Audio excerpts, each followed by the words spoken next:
الحمد لله رب العالمين، الصلاة والسلام على من كان نبيا وعظما بين الماء والطين، أما بعد فأعوذ بالله من الشيطان الرجيم. بسم الله الرحمن الرحيم. قال الله تبارك وتعالى في القرآن المجيد والفرقان الحميد: وقضى ربك ألا تعبدوا إلا إياه وبالوالدين إحسانا.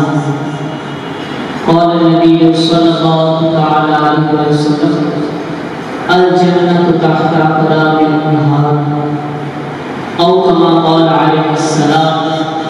قال الله تبارك وتعالى في شأن حبيبه مخبرا وعابرا: إن الله وملائكته يصلون على النبي يا أيها الذين آمنوا صلوا عليه وسلموا تسليما. باواضح بلند مل کر امام اسلامی پیارے آقا صلی اللہ تعالیٰ علیہ وسلم کی ذات بابرکت پر مل کر درود پاک کا نذرانہ پیش کیجیے. الصلاۃ والسلام علیک یا رسول اللہ وعلى آلك وأصحابك يا حبيب الله. الصلاة والسلام عليك يا نبي الله وعلى آلك وأصحابك يا نور الله. اللہ پاک کی حمد و ثنا کے بعد رسول اللہ صلی اللہ علیہ وسلم سرور کائنات مظہر کائنات احمد مجتبی جناب محمد مصطفیٰ صلی اللہ علیہ وسلم کی حمد و ثنا کے بعد میرے معزز علماء کرام، طلباء کرام، تمام حاضرین کرام، ابھی جو میں نے آپ کے سامنے قرآن پاک کی مشہور و معروف آیت تلاوت کی ہے، اللہ پاک کی بارگاہ میں دعا ہے اللہ پاک حق بیان کر کے سنا کر اس پر عمل کرنے کی توفیق عطا فرمائے. اللہ پاک قرآن ارشاد فرمایا: وَبِالْوَالِدَيْنِ إِحْسَانًا، اپنے والدین کے ساتھ احسان کرو. میرے پیارے اسلامی بھائیوں، اگر ہم قرآن پاک میں غور کریں تو کئی مقامات پر جدھر اللہ پاک نے اپنی عظمت و شان بیان فرمائی، ساتھ ہی والدین کی بھی عظمت و شان بیان فرمائی ہے.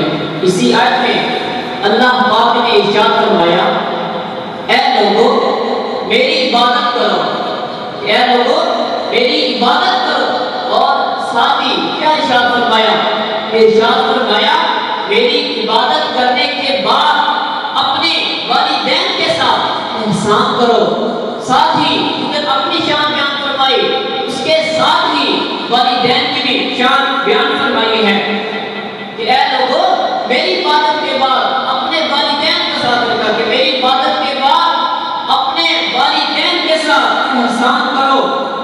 اور مزید فرمایا کہ والدین کے ساتھ کہ ایسا نہ ہو کہ تم صرف میری بات پر اتفاق کر لیں، ایسا نہ ہو بلکہ میری عبادت کے بعد مجھے راضی کر کے اپنے والدین کے ساتھ احسان کرو. جیسے میری عبادت کر کے مجھے راضی کرنا ضروری ہے، اسی طرح تمہارا اپنے ماں باپ کو بھی راضی کرنا ضروری ہے. مزید فرمایا والدین کے ساتھ حسن اخلاق سے پیش آنا یہ بھی ضروری ہے. مجھے راضی کرنا، اسی طرح والدین کو راضی کرنا، تمہارا میری رضا تمہارے والدین کی رضا میں ہے. اللہ پاک نے ارشاد فرمایا: وَبِالْوَالِدَيْنِ إِحْسَانًا، اپنے والدین کے ساتھ احسان کرو.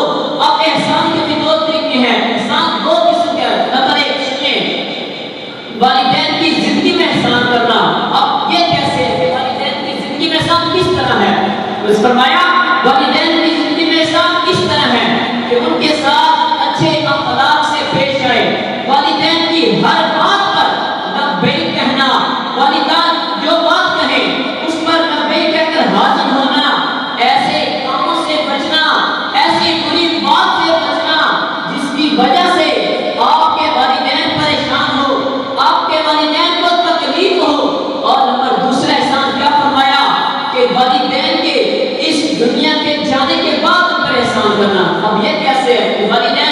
وفات پا گئے، والدین دنیا سے رخصت ہو گئے، اب اس کے بعد والدین کے ساتھ نظام کیا ہے؟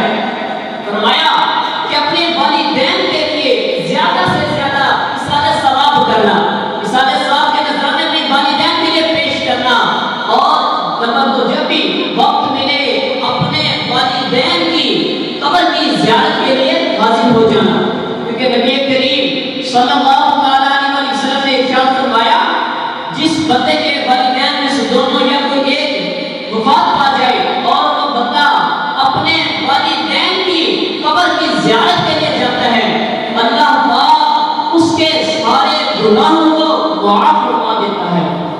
ابھی تک بات ختم نہیں ہوئی، مزید ارشاد فرمایا کہ پہلے یہ فرمایا کہ سارے گناہ معاف فرما دیے، مزید فرمایا کہ جو بندہ اپنے والدین کی قبر کی زیارت کے لیے حاضر ہوگا، اللہ پاک اسے اپنے والدین کے ساتھ بھلائی کرنے والوں میں لکھ دے گا۔ کیا میرے پیارے اسلام میں توجہ کیجیے، عمل کیا ہے؟ عمل چھوٹا سا ہے کہ صرف قبر کی زیارت کرنی ہے، لیکن اس کا اجر کیا ہے؟ ذرا اجر دیکھیے، اللہ پاک اس کے سارے گناہ کو معاف فرما دے گا، اللہ پاک اسے والدین کی قبر کی زیارت کرنے والے کو اللہ پاک بھلائی کرنے والوں میں لکھے گا۔ مزید کچھ واقعات پیش کرتا ہوں، کچھ حدیث مبارکہ پیش کروں گا، کچھ واقعات اللہ پاک عمل کرنے کی توفیق عطا فرمائے، جس سے والدین کے ساتھ حسن اخلاق کے اور زیادہ واضح معلوم آ جائے گا۔ ہمارے یہاں اکثر ہوگا جب بھی والدین کی شان بیان کی جاتی ہے تو اکثر آپ نے دیکھا ماں کی شان بیان کی جاتی ہے، حالانکہ جتنا حق ماں کا ہے تقریباً اتنا حق بھی والد کا بھی ہے۔ اور اس آپ کے سامنے ایک حدیث پاک بیان کرتا ہوں جس میں حضور علیہ السلام نے باپ کی شان کو بیان فرمایا، باپ کی شان کو بیان فرمایا، اور اس حدیث پاک میں ایک فقہ کا اصول بھی معلوم ہوگا۔ بہت پیاری حدیث پاک ہے، ذرا توجہ کیجیے گا۔ نبی پاک علیہ السلام نے ارشاد فرمایا انت و مالک لیابیک، کہ تو اور تیرا مال سب تیرے باپ کا ہے۔ کیا ارشاد فرمایا کہ تو تیرا مال سب تیرے باپ کا ہے، لیکن آج افسوس دکھ ہے اس اولاد پر جو اپنا مال اپنی اولاد سے چھپاتے ہیں اور کہتے ہیں یہ مال تو میرا ہے۔ دکھ ہے اس اولاد پر کہ جس نے والدین نے کس طرح بچے کو پالا اور پھر بعد میں کہتا ہے کہ یہ مال تو میرا ہے، اپنے مال کو اپنے والد سے چھپاتا ہے۔ نبی پاک علیہ السلام نے کیا فرمایا کہ انت و مالک لیابیک، کہ تو اور تیرا سب مال تیرے باپ کا ہے۔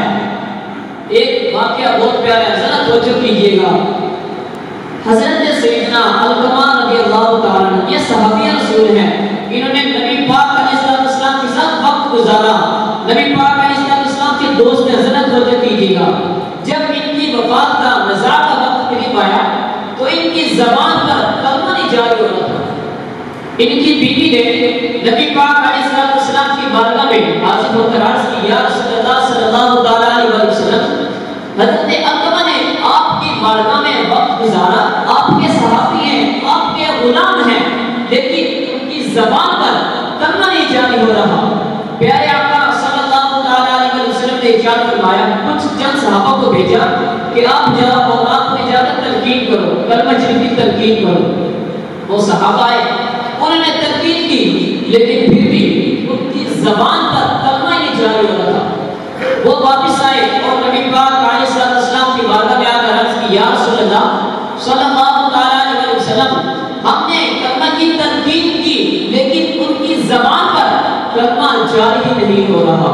اب سنیے گا، نبی پاک علیہ السلام نے فوراً سوال کیا، پہلا سوال یہ تھا، نبی پاک علیہ السلام نے ارشاد فرمایا ذرا یہ تو بتاؤ کیا علقمہ کے والدین میں سے کوئی زندہ ہے؟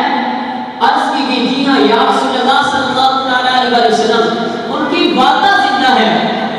نبی پاک علیہ السلام نے ارشاد فرمایا انہیں میرا پیغام پہنچا دو، یا تو میں ان کے پاس خود آ جاتا ہوں یا تو وہ حاضر ہو جائے۔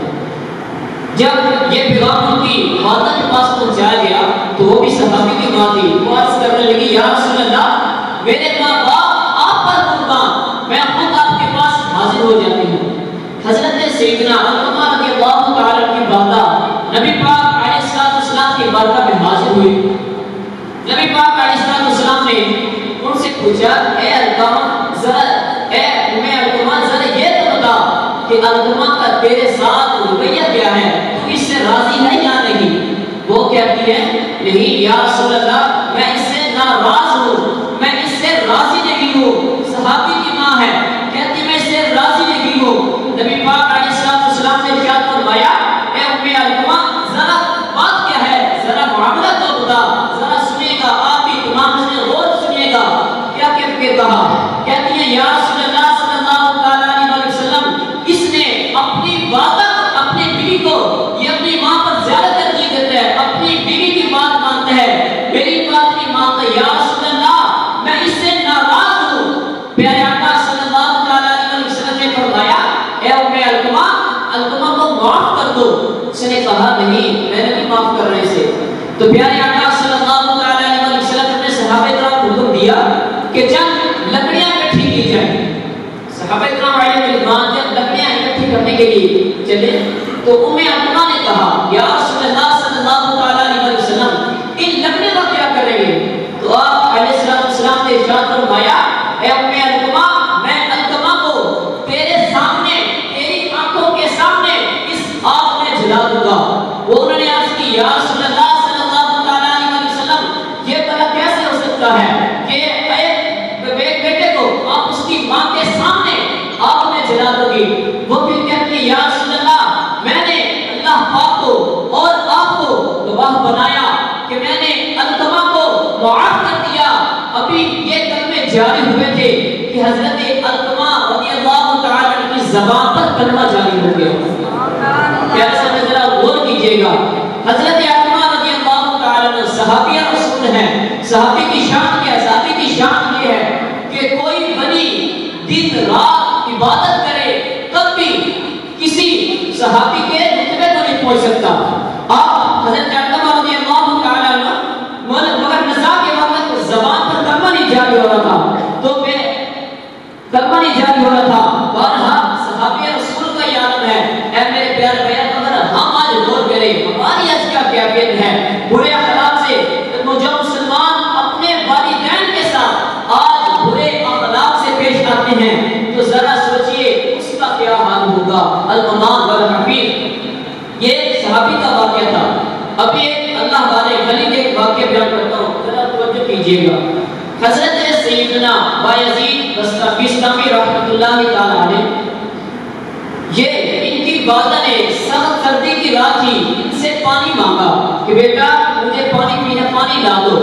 حضرت سیدنا بایزید بستامی رحمۃ اللہ تعالی علیہ پانی لینے کے لیے باہر گئے۔ جب پانی لے کر آئے، گلاس پانی کا لائے تو والدہ کو نیند آ گئی، والدہ آرام فرمانے لگی۔ اب انہوں نے والدہ کو اٹھانا، نیند سے جگانا یہ مناسب نہ سمجھا اور یہ پانی کا گلاس لیے ایسے ہی کھڑے رہے کہ جب والدہ بیدار ہوگی تو یہ گلاس پیش کر دوں گا۔ کچھ دیر کے بعد جب والدہ تک بیدار نہیں ہوئی، وہ کھڑے کھڑے، پانی میں ٹھنڈا تھا جس کی وجہ سے پانی بہہ کر زمین پر جم کر برف بن گیا۔ کچھ دیر کے بعد جب والدہ بیدار ہوئی، جب انہیں پانی پیش کرنے لگے تو دیکھا کہ حضرت بایزید بستامی رحمۃ اللہ تعالی علیہ کی انگلی سے پانی خون بہ رہا ہے، انگلی کی کھال اکھڑ گئی۔ تو آپ کی والدہ فرماتی ہیں اے بایزید بستامی یہ کیا ہوا؟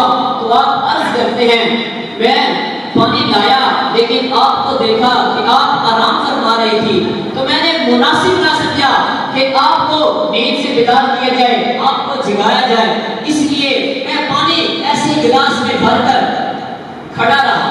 آپ حضرت بایزید بستامی رحمۃ اللہ تعالی علیہ کی والدہ نے اللہ پاک کی بارگاہ میں ہاتھ اٹھائے اور دعا کی یا اللہ پاک میں بایزید بستامی سے راضی ہوں، تو بھی اس سے راضی ہو جا۔ دیکھیں میرے اسلام بھائیو، بایزید بستامی رحمۃ اللہ تعالی علیہ نے اپنی والدہ کو راضی کیا۔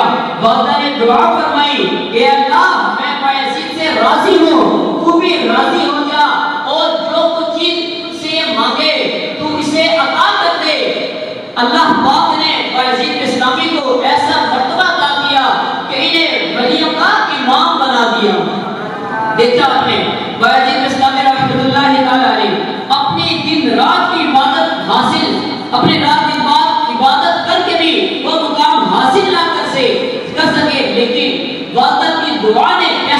کیا، باقر کی دعا نے دعا کی، یا اللہ پاک میں اس سے راضی ہوں، تو بھی اس سے راضی ہو جا۔ اے میرے پیارے بھائیوں، ایک واقعہ بڑا پیارا ہے، ذرا توجہ کیجیے گا۔ ایک شخص کے 4 بیٹے تھے۔ کتنے بیٹے تھے؟ 4۔ والد کی زیادہ عمر ہوگی، ان میں سے ایک بھائی نے واقعہ جب بھائی تھے دوسرے ان کو بلایا اور کہا کہ آؤ والد کے پاس چلتے ہیں، طبیعت خراب ہے والد کی۔ جب وہ والد کے پاس اکٹھے ہوئے تو ایک بھائی میں سے بڑا عجیب نے فارمولہ بتایا بھائیوں کو، کہا کہ یا تو تم تینوں والد کی خدمت کرو، ایمانداری کرو، لیکن شرط یہ ہے اگر تم والد کی ایمانداری کرو گے، اتنی بڑی نیکی حاصل کرو گے تو پھر میراث حصہ نہیں ملے گا۔ آج میراث حصہ کون چھوڑتا ہے؟ اور پھر دوسرے بھائی نے کہا یا پھر مجھے یہ نیکی حاصل کرنے دو کہ میں اپنے والد کی خدمت کرتا ہوں اور تم تینوں بھائی میراث حصہ لے لینا۔ انہوں نے کہا ٹھیک ہے جی، آپ حصہ بھی نہیں لیں گے، آپ والد کی خدمت کریں۔ معاملہ طے ہو گیا۔ کچھ عرصے کے بعد وہ بھائی اکیلا بھائی تھا، وہ والد کی خدمت کرتا رہا۔ کچھ عرصے کے بعد والد کا انتقال ہو گیا۔ جب میراث کا معاملہ آیا تو بھائی نے کچھ نہیں کہا کہ میری شرط تھی کہ میں میراث میں حصہ نہیں لوں گا۔ اب ایک رات ایسے ہوا کہ وہ بھائی سویا ہوا تھا، اس نے خواب میں دیکھا کہ مجھے فلاں ایک موتی چاہیے، فلاں شکل کا خوبصورت سا موتی چاہیے۔ بادشاہ کے حوالے میں انہوں نے سب جیولرز پر پتہ کیا، شہر میں پتہ کیا، لیکن ایسا موتی جیسا بادشاہ کو چاہیے تھا وہ موتی کہیں نہ ملا۔ محلے میں پتہ کیا، کسی کو نہ ملا۔ پھر محلے والوں نے کہا کہ فلاں شخص گھر مچھلی 2 مچھلیوں میں سے موتی نکلے ہیں، ذرا وہ دیکھو جا کر۔ جب وہ اس شخص کے گھر پہنچے تو دیکھا کہ وہ موتی جو بادشاہ کو چاہیے تھا وہ موتی ان سے لیا اور ان سے کہا اس کی قیمت کیا ہے؟ اس نے کہا اس کی قیمت 30 کھچر یعنی 30 گدھے سونے کی بوریاں لا کر ہے اس کی قیمت۔ بادشاہ نے کہا ٹھیک ہے۔ بادشاہ نے 30 بوریاں دی اور وہ ایک موتی بکا بھی ایک رت ہے، ایک موتی لیا اور اپنے دربار میں آ گیا۔ بادشاہ بڑا خوش ہوا کہ میرے پاس موتی ہے۔ جب بادشاہ کی اجتماع ہوا، بادشاہ کے پاس بندے بیٹھے ہوئے، پھر کہتے ہیں کہ دیکھو موتی کتنا خوبصورت ہے۔ وہ جو بندے بیٹھے وہ کہتے ہیں نہیں ایسے نہیں، جب تک اس کی ایک جوڑی نہیں ہوگی، اس کے ساتھ ایک اور نہیں ہوگا، جب تک یہ خوبصورت نہیں ہوگا تو آپ کو ایک اور اسی طرح کا حاصل کرنا چاہیے۔ اب پھر شہر سے پتہ کیا، لیکن وہ پھر شہر میں وہ موتی دوسرا کسی کو نہ ملا۔ محلے میں پھر پتہ کیا، پھر بتایا گیا کہ فلاں شخص گھر سے 2 موتی نکلے تھے، ایک اس نے بیچ دیا، ایک ابھی اسی کے پاس ہے۔ پھر وہ اسی کے گھر پہنچے اور وہ اسے دوسرا موتی طلب کرنے کی کہا تو اس نے کہا ہے تو میرے پاس، لیکن اب قیمت وہ نہیں ہوگی پہلے والی، اب قیمت ڈبل ہوگی۔ اس نے کہا کتنی؟ کہا ڈبل، پہلے تھے ایک موتی کے 30 بوری، اب کہا ڈبل ہوگی 60، یعنی کہ ایک موتی تھا جس کی ایک سونے کا سکہ تھا جس سے 2 مچھلیاں خریدی، 2 موتی نکلے، اب ایک موتی بکا جس کے 30 بوری اس کی اجرت لی، اب ایک دوسرا موتی دیا، اب اس کی کہا اس کے ڈبل ہوگا، اب ڈبل کتنے ہوں گے؟ 90 بوریاں ایک موتی کی برکت سے، اور یہ سارے برکت کدھر سے ہے؟ یہ والدین کی برکت اس نے حاصل کی۔ اب بادشاہ نے وہ دوسرا موتی لیا اور وہ لے کر چلا گیا، اب دکھایا، اب کہا اب جوڑی ہے، اب یہ خوبصورت لگ رہی ہے۔ اے میرے پیارے بھائی اب ذرا غور کیجیے کہ یہ سارا فضان، یہ سارا برکت یہ کدھر سے ہے؟ یہ صرف والدین کی خدمت ہے، یہ والدین کی اس نے خدمت کی، یہ اس کی وجہ سے یہ 2 موتی اور اتنا یہ سونا اس کے پاس آیا کہ دوسرے بھائی نے میراث بھی نہیں دی، میراث سے بھی الگ ہو گئے، صرف ایک موتی لیا، صرف ایک سونے کا دینار ملا، اس ایک دینار سے 60-90 سونے کی بوریاں اس شخص نے حاصل کر لی۔ یہ صرف باپ کی خدمت کی برکت ہے، اور یہ تو بزرگوں کا واقعہ ہے۔ ذرا قرآن پاک میں دیکھیے، قرآن پاک میں گائے والا واقعہ، سورۃ بقرہ عربی لفظ کا نام گائے کو کہتے ہیں، اس کے واقعے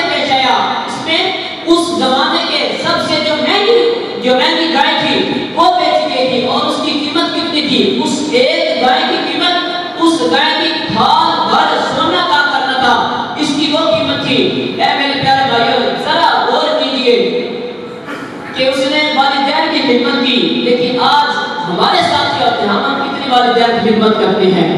آج میرے پیارے بھائی ذرا غور کیجئے، آپ کے والد کے سفید بال ہو گئے، اب آپ کو یہ معلوم ہو جانا چاہیے کہ اب یہ زیادہ وقت آپ کے پاس نہیں ہے۔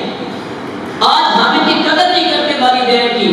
پوچھو اس سے جس کا والد نہیں ہے، وہ شفقت بھرا سینہ جب عید کا دن آتا، جب سینے کے ساتھ سینہ ملتا تو کیسے ایک سرور ملتا۔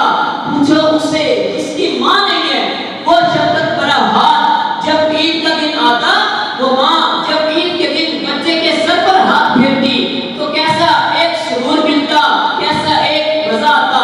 اے میرے پیارے بھائیو، آج جن کے والدین حیات ہیں، اپنے والدین کی فرمانبرداری کرو، والدین کے ساتھ احسان کرو، والدین کی خدمت کرو۔ میرے پیارے بھائیو، آج کے بیان میں ہم نے سیکھا کیا ہے کہ والدین کے ساتھ اچھے اخلاق سے پیش آنا۔ اسلام میں والدین کی تعلیم دی گئی ہے، والدین کے ساتھ حسن سلوک کا اجر کتنا ہے، ذرا غور کیجئے۔ میرے پیارے اسلامی بھائیو، میں آپ کو دعوت دینا چاہتا ہوں کہ آپ بھی اپنے بچوں کو دعوت اسلامی کے مدنی ماحول سے منسلک کر لیں۔ اس مدنی ماحول میں دعوت اسلامی کے مدنی ماحول میں عشق رسول کے جام بھر بھر کے پلائے جاتے ہیں، عشق صحابہ اور اہل بیت کا درس دیا جاتا ہے، والدین کی ادب و احترام کا سبق سکھایا جاتا ہے۔